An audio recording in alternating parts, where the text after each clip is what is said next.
Well, now really, when we go back then to falling in love and say it's crazy, falling, you see, we don't say rising into love. There is in it the idea of the fall.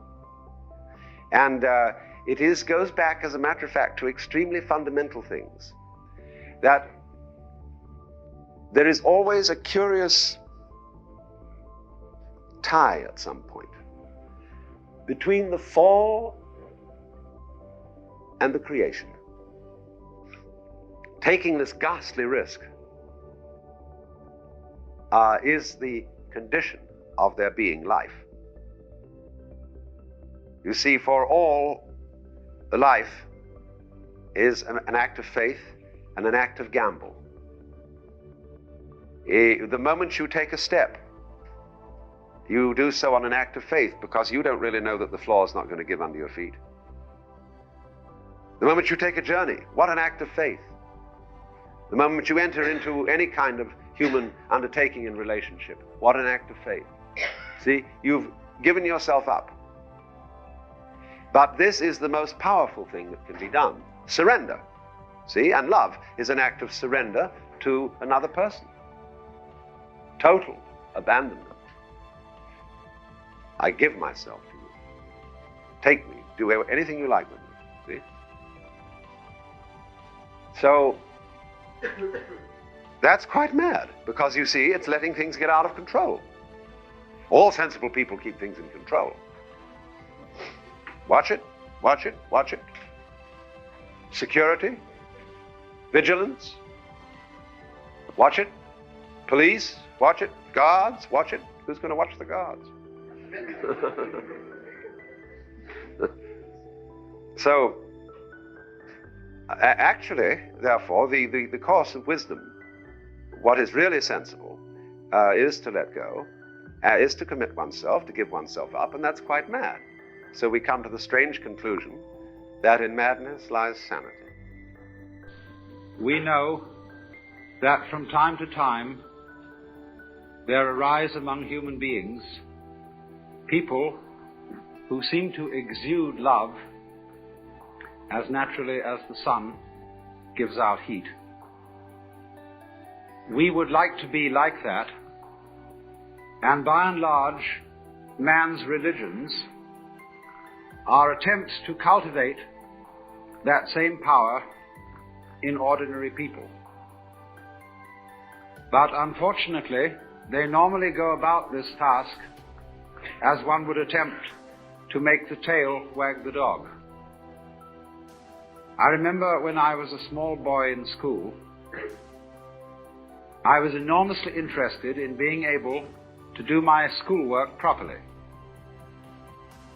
And everybody told me that I didn't work hard enough and that I ought to work.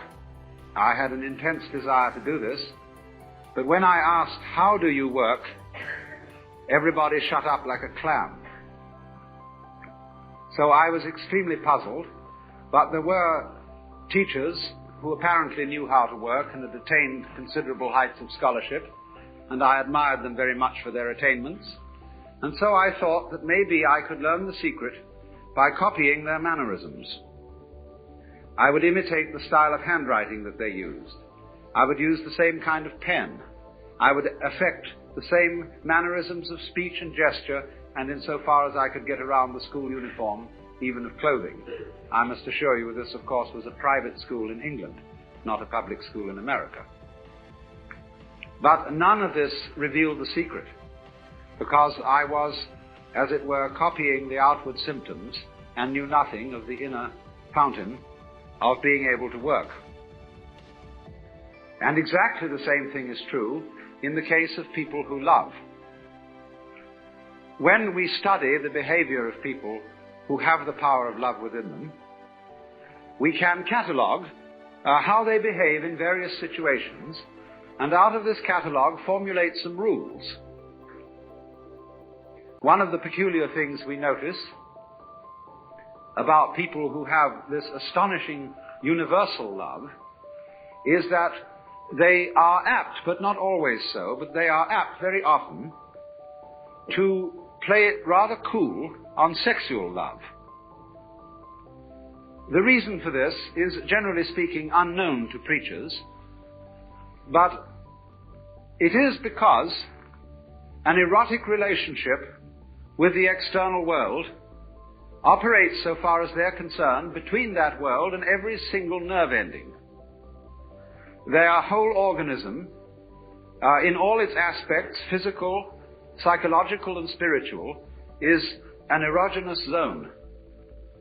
And therefore, their flow of love is not specialized or canalized so exclusively in the genital system as it is with most other people, especially in a culture such as ours, where for so many centuries that particular expression of erotic love has been so marvelously repressed as to make it seem the most desirable kind of love that there is. And so we have, as a result of 2,000 years of Christianity, sex on the brain. It isn't always the right place for it.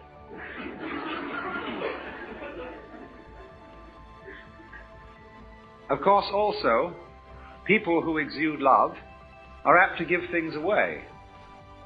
They are, in every way, like rivers. They stream.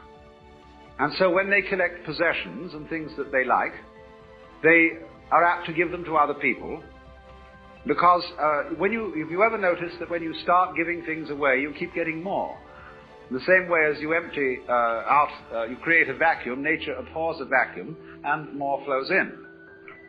So, noticing this, the codifiers of loving behavior write down that you should give so much money to tax-deductible institutions and to the poor, and that you should be nice to people, that you should act towards your relatives and your friends, and indeed even your enemies, as if you love them, even if you don't. And of course, for Christians and Jews and believers in God, there is a peculiarly difficult task enjoined upon us, namely, that thou shalt love the Lord thy God. And not only here, going through the motions of it externally, but with all your heart, with all your soul, and with all your mind. And that is, of course, very demanding indeed. But you see what is happening. It is as if, for example, we admired the music of a certain composer, and having studied his style very thoroughly, we draw up rules of musical composition based on the behavior of this composer. We then go to send our children to music school, where they learn these rules, in the hope that if they apply them, they also will turn into first-class musicians, which they usually fail to do. Because what might be called the technique of music, as well as the technique of morals, as well as, say, the technique of speech, of language, is very valuable because it gives you something to express if, and I repeat, if you have anything to express.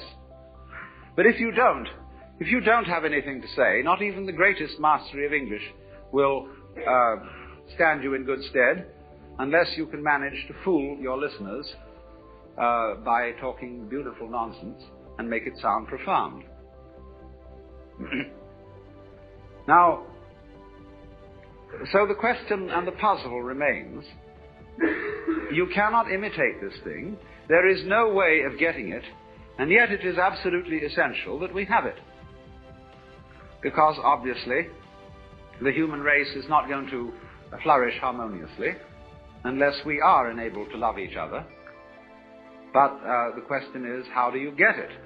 Is it something you simply have to contract like measles?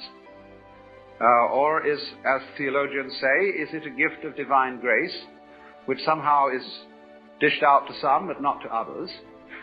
And if there is no way of getting divine grace by anything you do, as the Calvinists aver, then we'd better just sit around and wait until something happens, although Calvinists never did that.